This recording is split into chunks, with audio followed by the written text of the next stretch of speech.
Hello everyone, hope you all are fine and safe at your home. First, we took pledge. I, Ankita, commit to be vigilant and bear in mind at all times the risk to myself and my colleagues from COVID-19. I promise to take all necessary precautions that prevent the spread of this deadly virus. I promise to follow and encourage others to follow the key COVID appropriate behaviors, to always wear a mask, face cover, especially when in public places, to maintain a minimum distance of 6 feet from others, to wash my hands frequently and thoroughly with soap and water. Together, we will win this fight against COVID-19. Dear students, now we will revise here our first chapter, that is measurement and experimentation. These are the some conceptual problems related to first chapter, that is question number 1. It is meaningless to call a physical quantity small or large without specifying a standard for comparison. Keeping this fact in mind, rewrite the following statements to make them meaningful. क्या है question का मतलब कि ये meaning कोई भी physical quantity को describe करना कि वो स्मॉल है या फिर लार्ज है, that is a meaningless without specifying a standard, मतलब उसका स्टैंडर्ड डिफाइन किए बिना. इसलिए जो फॉलोइंग स्टेटमेंट्स दिए हुए हैं उनको मीनिंगफुल बनाना है. ठीक है, सबसे पहले that is atomic nuclei are very small. That is atomic nuclei, that is nuclei is the centre of an atom. जो न्यूक्लियाई होता है दैट इज सेंटर होता है एटम का, उसका जो साइज होता है दैट इज 10⁻⁻14 मीटर. इसलिए ये बोला है atomic nuclei are very small. The atomic nuclei possesses a very small size of order 10⁻⁻14 meter. Speed of light is much greater than speed of sound. जो लाइट की speed है वो sound की speed से ग्रेटर कैसे होती है? Because जो लाइट है travels with a speed which is about 10⁻⁶ times the speed of the sound. जो लाइट की स्पीड है वो 10⁻⁶ टाइम्स ज्यादा है स्पीड ऑफ साउंड से. Mass of sun is very large, मतलब सन का जो मास है लार्ज है. What is the meaning? The mass of sun is very large as a order of 10⁻30 kilometre. मतलब इसको हम कंपैरिजन कर रहे हैं with the standard unit. Okay, nuclear का साइज 10⁻⁻14 मीटर है. लाइट ट्रेवल करती है 10⁻⁶ times as compared to speed of sound. Sun का mass 10⁻30 kg. The speed of a jet plane is extremely high. Jet planes travel with speed greater than the speed of sound, that is 332 से भी उसकी ज्यादा speed होती है. Speed is measured in meter per second. Okay. Now, while defining the standard of the length, temperature is to be specified at which the measurement are being made. Is it correct to call a length as a fundamental quantity when another physical quantity has to be mentioned in selecting a standard? होता क्या है? That is, initially a meter bar was chosen as a standard of length. सबसे पहले metre बार को लिया गया था length की डिफाइन करने के लिए स्टैंडर्ड. ठीक है, which require the specification of temperature as length of the object varies with temperature. और ये भी था दैट इज कि जो लेंथ है वो वेरी करती है with the temperature. However, since now length is defined in terms of speed of light in vacuum. पहले लेंथ को क्या डिफाइन करा गया कि एक रोड है जो there are 2 points on the road. Okay, जो लेंथ होगी that is distance between the 2 marks. But after that क्या एक्सप्लेन करा गया कि जितनी स्पीड के साथ जितनी लेंथ जो स्पीड होती है लाइट की वैक्यूम के बीच, ठीक है, उसको लेंथ को डिफाइन किया गया in terms of speed of light. जो टेम्परेचर से इफेक्ट नहीं हो रही थी, which is not affected by temperature. Hence we are now justify in calling length as a fundamental physical quantities.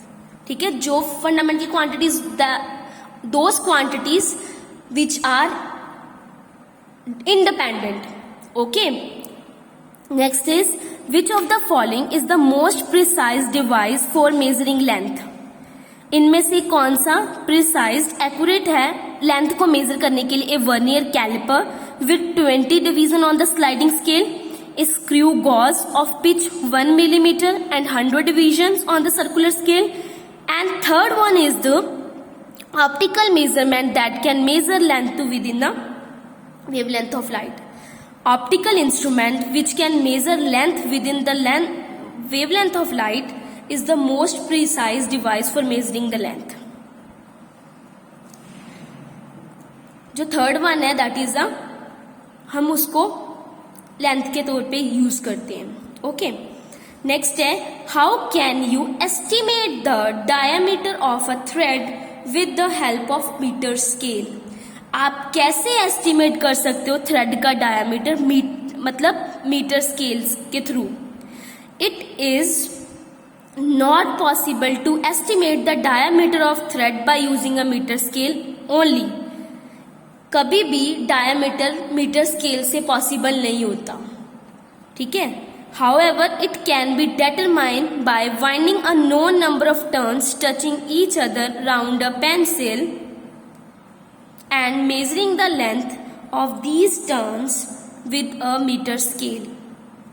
कैसे ये कैसे डिटरमाइन होता है? हम जैसे पेंसिल है उसके टर्न्स करते हैं राउंड, देन हम उसके अकॉर्डिंग टू टर्न्स जितने भी करते हैं that is according to circular scale ना, दैट इज उसकी लेंथ फाइंड कर सकते हैं। देन एवरेज डायमीटर कितना होगा? जितनी हमने लेंथ ऑफ टर्न्स की लेंथ ली over number of turns. Okay, next is the a screw gauge has a pitch of 1 millimeter and 200 division of the circular scale. Will it be possible to increase the accuracy of gauge arbitrarily by increasing the number of division on the circular scale?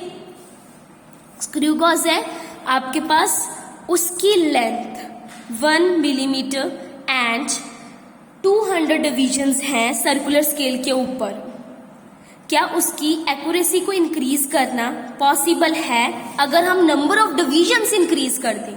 पहले तो ये पता होना चाहिए what is the least count. ये least count है क्या? Least count equals to pitch, जितनी आपकी पिच होगी ओवर नंबर ऑफ डिविजन्स। ठीक है, now on the increasing of number of division circular scale, the least count of the gauge get decreased because the least count is inversely proportional to number of division on the circular scale. ये एक दूसरे के inversely proportional होते हैं, इसलिए हम बोल सकते हैं कि जो नंबर ऑफ डिवीजन है सर्कुलर स्केल पे वो क्या होते हैं? डिक्रीज होते हैं। ठीक है, accuracy of the gauge can be increased by increasing the number of division on the circular scale. इसलिए अगर आपने accuracy बढ़ानी है, least count इसके inversely proportional है, but accuracy will be increased by increasing the number of divisions. अगर आप वो बढ़ाओगे देन आपकी ऑटोमेटिकली accuracy भी increase हो जाएगी। जितनी आप ज्यादा रोटेशन दोगे for the measurement, then accuracy will be increased. Okay. Next is the mean diameter of the thin brass rod is to be measured by the vernier caliper. Y is set of 100 measurement of diameter expected to yield a more reliable estimate a set of 5 measurements only. जो brass road है thin, that is उसका जो diameter है वो हम किससे major करते हैं? वर्नियर कैलिपर से। बट ये क्यों रखा जाता है दैट इज 100 मेजरमेंट डायमीटर के लिए? वो 100 मेजरमेंट लेनी ज्यादा जरूरी है, मोर रेलेबिलिटी है, मतलब उससे रिजल्ट कैसे शो होगा कि उससे एक्यूरेट आएगा। Estimate that of the 5 measured only, मतलब इस क्वेश्चन का मतलब है कि अगर 100 मेजरमेंट लेते हो आप किसी भी इंस्ट्रूमेंट की तो वो ज्यादा एक्यूरेट रेलेबल क्यों है as compare to 5 measurement? because it is due to the reason that random error involved in the mean value of 100 observation is much less than the involved in the mean value of 5 observation. जब आप 100 observations लेते हो ना बेटा, then उसमें error आने के chances बहुत ज़्यादा कम होते हैं, क्योंकि उनका जब हम mean लेते हैं estimate value आ जाती है as compared to 5 values, इसलिए. Okay, now the bob of a simple pendulum is made up of ice. How will the period of oscillation change when the ice starts melting? कहते अगर simple pendulum का Bob ice का हो तो हम कैसे बोलेंगे जो टाइम पीरियड है वो चेंज होता है व्हेन आइस स्टार्ट्स मेल्टिंग, जब आइस की मेल्टिंग होती है. क्योंकि हमने क्या देखा था कि बॉब पे कुछ चीज डिपेंड नहीं करती. There is no change in the time period because time period is dependent on 2 factors. Which one? First one is length and second one is gravity. Okay, अगर आइस मेल्ट भी होती है तो लेंथ कभी change नहीं होते. चलो read करते हैं. There is no change in the time period of simple pendulum. Simple pendulum की जो लेंथ है, चेंज टाइम पीरियड है, वो चेंज नहीं होगा. As the ice melt, the length of pendulum remains altered. अगर उसकी length change ना हो. Since the time period of simple pendulum does not depend upon the mass of the bob, therefore it remains unaltered. ठीक है, time period जो है वो depend नहीं करता मास पे, इसलिए वो चेंज नहीं होता. Next is the bob of the simple pendulum is made of wood. अगर वुड का बनाओ, what will the effect on the time period if an identical bob of aluminium replaces the wooden bob. अब क्या है, जो Bob है वो would का है, क्या इफेक्ट होगा टाइम पीरियड का जब आप सेम एल्यूमिनियम का यूज करते हो एज रिप्लेस करके वुडन बॉब को. There is no change in the time period of simple pendulum as the wooden bob is replaced by the aluminium Bob.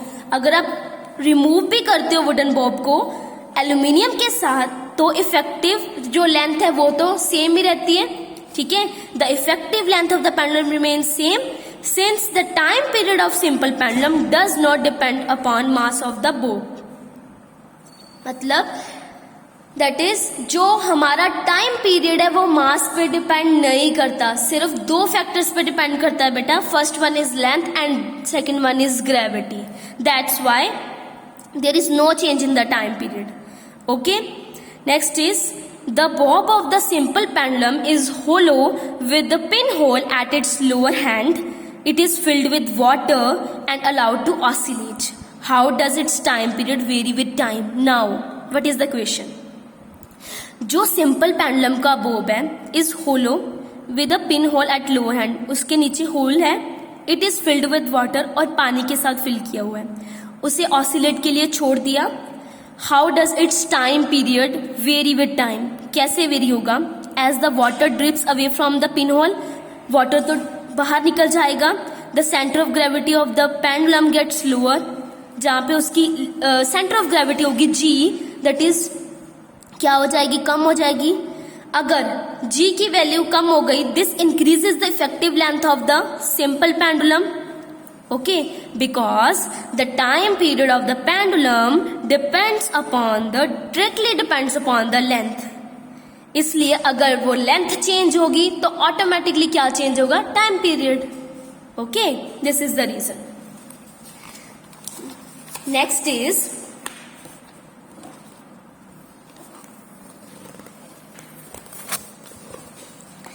बच्चे, next is how is the time period of simple pendulum effective in the following situation. अब situations बताई हुई हैं, हमने बताना है कि time period कैसे कैसे इफेक्ट करता है. Amplitude of the pendulum is increase. अगर आप एम्पलीट्यूड इंक्रीज कर दोगे, एम्पलीट्यूड पे डिपेंड नहीं करता time period. It means the time period of pendulum does not depend upon its amplitude, hence no change. Okay, length of the pendulum is double. अगर ये length double कर रहे हो, that is 2L, because time period of the pendulum is directly proportional to square root of its length. मतलब इसको double कर दोगे, increase कर दोगे तो ऑटोमेटिकली टाइम भी क्या हो जाएगा? Double. Okay, next is brass bob is replaced with the identical aluminium bob. फिर से वही इक्वेशन रिपीट, दैट इज अगर हम ब्रास बॉब सेम का लेके उसे रिप्लेस कर दें एल्यूमिनियम के साथ, then what is the change? Time period of the pendulum does not depend upon the mass. एक तो टाइम पीरियड पेंडुलम के एम्पलीट्यूड पे डिपेंड नहीं करता और मास पे डिपेंड नहीं करता, इसलिए उस पर कोई चेंज नहीं आएगा. Okay, next the value of g is made 1/4. अगर यहाँ पे आप g की वैल्यू 1/4 कर दोगे तो क्या हो जाएगा? The time period of is pendulum is inversely proportional to square of g. ये एक दूसरे के इनवर्सली प्रोपोर्शनल है. अगर ये 1/4 होगा तो टाइम पीरियड क्या होगा? इंक्रीज होगा. Okay, next is again two pendulums P and Q of length 2 meter and 4 meter are made to oscillate. आपके पास 2 pendulums हैं, one is the 2 meter, एक की लेंथ 2 meter और second one is 4 meter. Which pendulum will make more oscillations and why? किस pendulum की oscillations ज्यादा होंगी? This is the expression. The time period of the pendulum is given by the expression T equals to 2 pi root L by G, since it depends upon the square root of the length. Okay, therefore pendulum Q will have more time period than pendulum P. जो Q का time period होगा वो ज्यादा होगा as compare to P, क्योंकि length Q की ज्यादा है. In other words, pendulum P will be oscillating faster than the Q. Therefore, in the same time, pendulum P will make more oscillation than. जिसकी length ज्यादा होगी उसको ज्यादा time लगेगा, इसलिए P have faster oscillations. Okay. Revise this. Thank you everyone.